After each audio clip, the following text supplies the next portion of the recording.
Conservation knows no boundaries.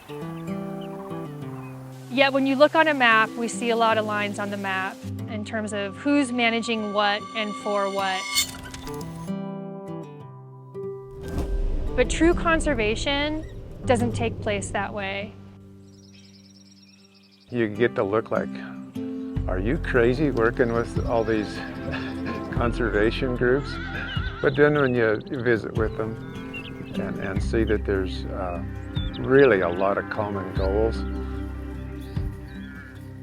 We have tackled a lot of tough issues over the years, and we just sit down and have honest, open dialogue, try to deal with facts and facts only, and really listen to one another. And it's amazing what a person can accomplish or a group can accomplish when you just do those simple things.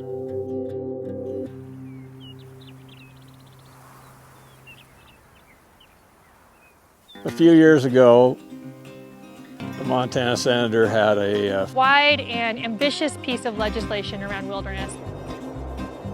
92,000 acres of that would have been in the Snowcrest Range, where I graze cattle and 7 other permittees in the valley here graze cattle together.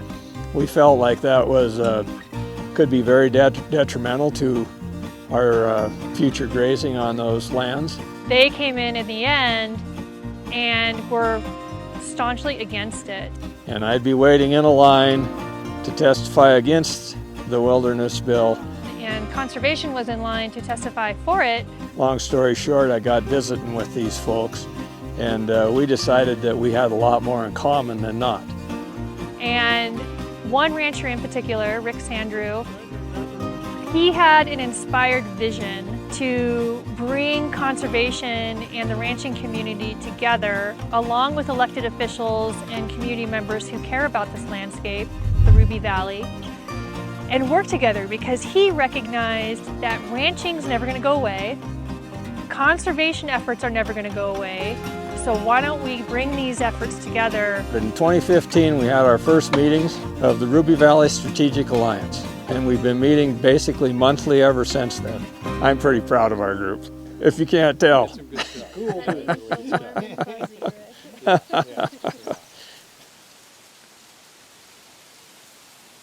The group has taken on a lot of different issues, ranging from federal policy issues like farm bill policies and recommendations to the delegation, conifer encroachment and prescribed burning, water quality and quantity, and how to address those issues, especially facing drought. I think one of the group's really big accomplishments is the Snowcrest Agreement and the group continuing to be aligned in lockstep on a vision for the Snowcrest Mountains.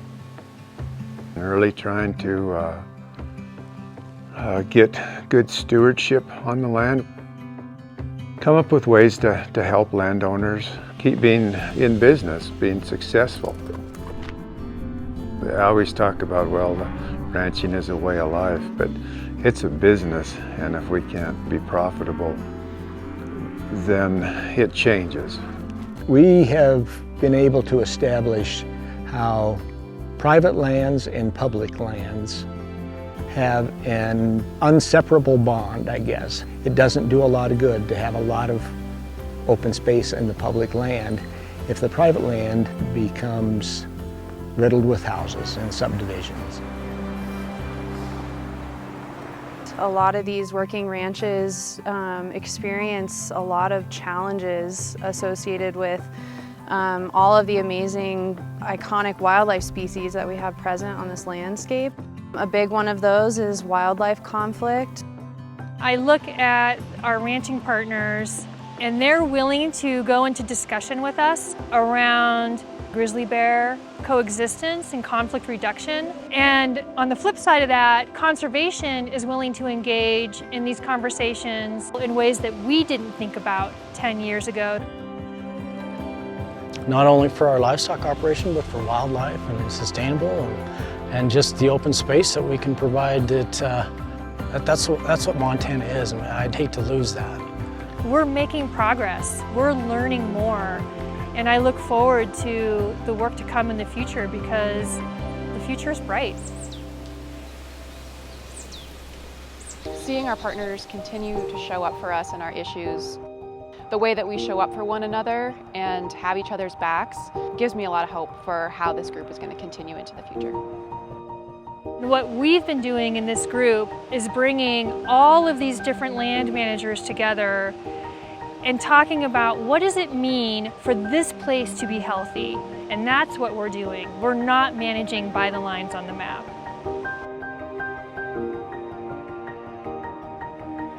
That would be my hope, is that the Strategic Alliance can work together to preserve what we have here in the Ruby Valley and serve as an example to other communities that want to do some of the same.